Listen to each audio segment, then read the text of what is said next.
Oke, terima kasih atas kesempatannya. Oke, sebelum saya membawakan kultum pada pagi hari ini, pertama-tama marilah kita selalu panjatkan rasa syukur kita pada Allah Subhanahu Wa Taala, karena atas karunia-Nya kita bisa berada pada pagi hari ini untuk berkumpul secara online untuk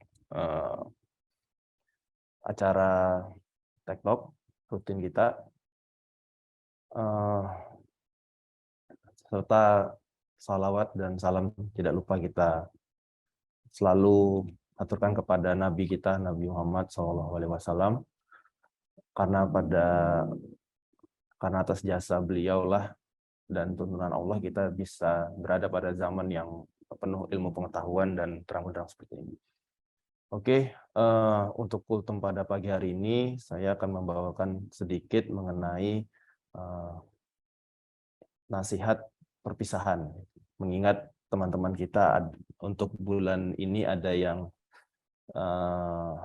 tidak melanjutkan kontraknya di BSI, seperti itu. Jadi mungkin ini ada suatu nasihat perpisahan yang saya kutip dari markasunah.com. Oke, jadi dari Abu Najih Irbad bin Sariah radhiyallahu anhu berkata, Rasulullah pernah menasihati kami dengan sebuah nasihat yang menyebabkan hati bergetar dan air mata berlinang. Lalu kami berujar, wahai utusan Allah, seakan-akan ini adalah nasihat orang yang akan berpisah, maka berilah kami wasiat. Beliau bersabda, aku wasiatkan kepada kalian untuk bertakwa kepada Allah, mendengar dan taat kepada penguasa, meskipun kalian diperintah oleh seorang budak. Sesungguhnya, siapa di antara kalian yang masih hidup sepeninggalku, niscaya ia akan melihat perselisihan yang banyak. Oleh sebab itu, wajib atas kalian untuk berpegang teguh dengan sunnahku dan sunnah para khulafa ar-rasyidin yang mendapatkan petunjuk. Gigitlah sunnah tersebut dengan gigi geram kalian. Hatilah kalian dengan perkara yang diadakan, karena setiap bid'ah adalah sesat. Hadis riwayat Abu Daud dan Tirmizi. Irbad bin Sariah adalah seorang sahabat Rasul yang memiliki keistimewaan. Menurut riwayat lain hadis ini, Irbad bin Sariah adalah salah seorang yang disebutkan dalam firman Allah. Nah, artinya, tidak ada dosa pula bagi orang-orang yang ketika datang kepadamu, itu Nabi Muhammad, agar engkau menyediakan kendaraan kepada mereka. Lalu engkau berkata, aku tidak mendapatkan kendaraan untuk membawamu. Mereka pergi dengan bercucuran air mata karena sedih sebab tidak mendapatkan apa yang akan mereka infakkan untuk ikut berperang. Quran Surat Al-Taubah ayat 92. Suatu ketika beliau didatangi oleh sekelompok orang yang datang untuk menemui beliau dan menimba ilmu. Beliau pun lantas menceritakan hadis ini. Dalam riwayat lain disebutkan bahwa nasihat ini disampaikan oleh Nabi selesai sholat subuh. Hadis ini berisi wejangan dari baginda Nabi agar manusia selalu bertakwa dan taat kepada pemimpin. Kedua hal ini akan mendatangkan maslahat dunia dan akhirat. Dalam hadis ini, Nabi juga berpesan untuk berpegang teguh kepada ajarannya sebagai resep keselamatan dari penyimpangan dan kesesatan.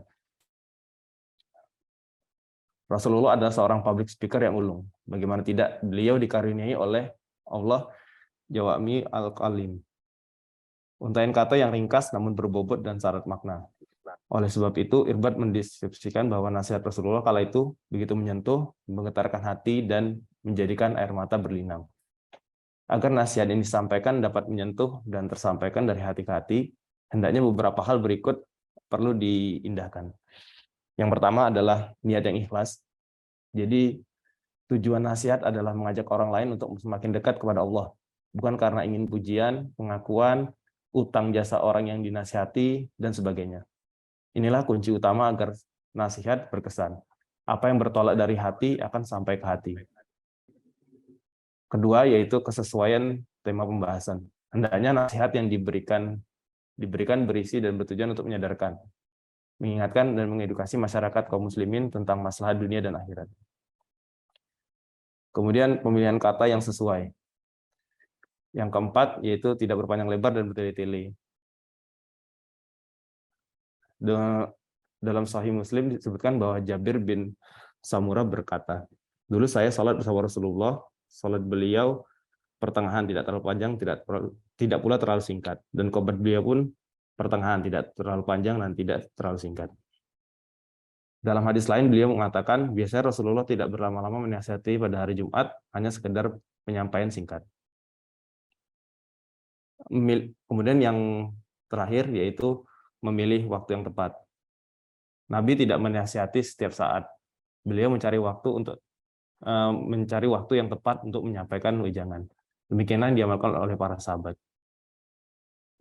Abu Wa'il bercerita, Abdullah bin Mas'ud menyampaikan nasihat untuk kami setiap hari Kamis. Lalu seseorang berkata padanya, hai Abu Abdurrahman, kami menyukai penyampaianmu. Kami ingin kau menyampaikan kepada kami setiap hari.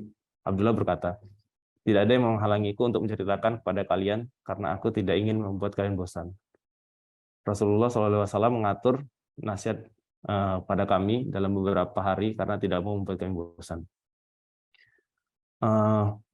Mungkin cukup sekian dari kultum pada pagi hari ini yang dapat saya sampaikan. Mohon maaf jika terdapat kekurangan dan mungkin sedikit berlebihan. Saya cukupkan. Assalamualaikum warahmatullahi wabarakatuh.